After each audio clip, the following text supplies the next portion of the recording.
दोस्तों, आज की कहानी है शादी के बाद पहला दिन। तो चलिए कहानी शुरू करते हैं। शादी के बाद पहले दिन का डर उसके चेहरे पर साफ दिख रहा था और ऐसा होना लाजमी था, क्योंकि शादी के बाद ससुराल में सभी की पसंद नापसंद और उनका व्यवहार नई नवेली बहू से कैसा होगा कोई नहीं जानता है।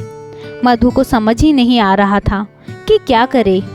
सासू माँ के मायके से पूरा परिवार उससे मिलने आ रहा था।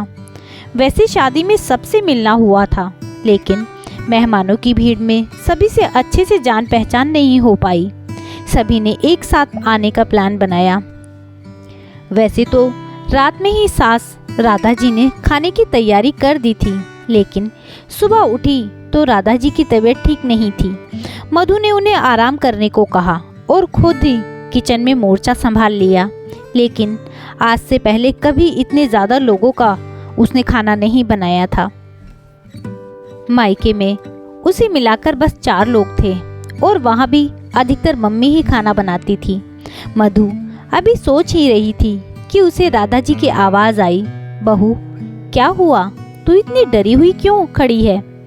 माँ जी, मैंने आपसे बोल तो दिया कि मैं बना लूँगी, लेकिन इतने लोगों का खाना मैंने कभी नहीं बनाया और उनके सम्मान में कुछ कमी रह गई तो वह लोग क्या कहेंगे मेरे बारे में। मधु ने डरते हुए अपना डर बताया। बस इतनी सी बात, मैं अगर बताती जाऊं तो कर लोगी? राधा जी ने प्यार से पूछा। मधु खुश हो गई और वह जल्दी से राधा जी को एक कुर्सी पर बैठा देती है। फिर क्या, राधा जी के साथ मिलकर मधु ने छोले, मटर पनीर, मिक्स वेज पुलाव, दही बड़े, रायता और खीर बना डाली। पूरी का आटा तैयार करके थोड़ी सी पूरियाँ आदि बना ली। खाना बनाने के साथ ही राधा जी मधु से उसकी पसंद नापसंद की जानकारी ले रही थी और मधु जी राधा जी से परिवार के लोगों की पसंद और नापसंद समझ रही थी। विनोद के बचपन की शैतानियों को सुनकर मधु खूब हंस रही थी। खाना बनाने के बाद राधा जी ने मधु को अच्छे से तैयार होने को कहा और खुद अपने कमरे में आराम करने चली गई।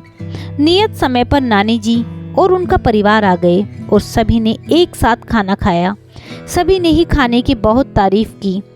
राधा जी ने ऐसे दिखाया कि पूरा खाना उनकी लाडली नई नवेली बहू मधु ने ही बनाया है। सबके साथ वो भी दिल खोलकर खाने की तारीफ कर रही थी। सब एक साथ उनके कहे तारीफ में और भी तारीफ जोड़ने लगे।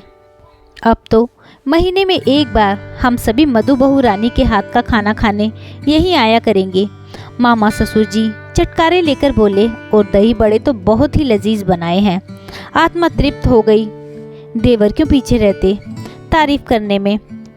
अपनी इतनी तारीफ सुनकर मधु को थोड़ा बुरा लगने लगा। वह लोगों को बताने लगी, अरे वह तो माँ जी ने तभी, अब मेरी तबीयत बिल्कुल ठीक है। राधा जी ने दूसरी बात छेड़कर उसे बदल दिया और सबकी नज़र बचाकर मधु को इशारा करके चुप रहने को कहा। खाना खाने के बाद सभी ने मधु को खूब आशीर्वाद दिया। राधा, तेरी बहू तो अन्नपूर्णा है। खाने के साथ अपने व्यवहार से हम सबका दिल ही जीत लिया। बहुत खुश नसीब है तू। सबके जाने के बाद मधु राधा जी के गले लग गई। मैं बहुत खुश नसीब हूँ जो मुझे आप मिली। आज आपने सबके सामने मेरा मान बढ़ा दिया। आपने मुझे बताने क्यों नहीं दिया कि वह सब मैंने आपके सहयोग से बनाया है। ऐसा क्यों कर रही है बहू? मैं चाहती थी कि सबको लगे कि तुम खाना बहुत अच्छा बनाती हो। सबकी आंखों में तुम्हारे लिए तारीफ देखकर ऐसा लग रहा था जैसे मेरी तारीफ हो रही है। आज नहीं तो कल तुम सब कुछ अच्छे से बनाना सीख जाओगी। राधा जी ने मधु के डर को दूर करते हुए गाल को प्यार से थपथपाकर कहा और फिर उसे गले लगा लिया।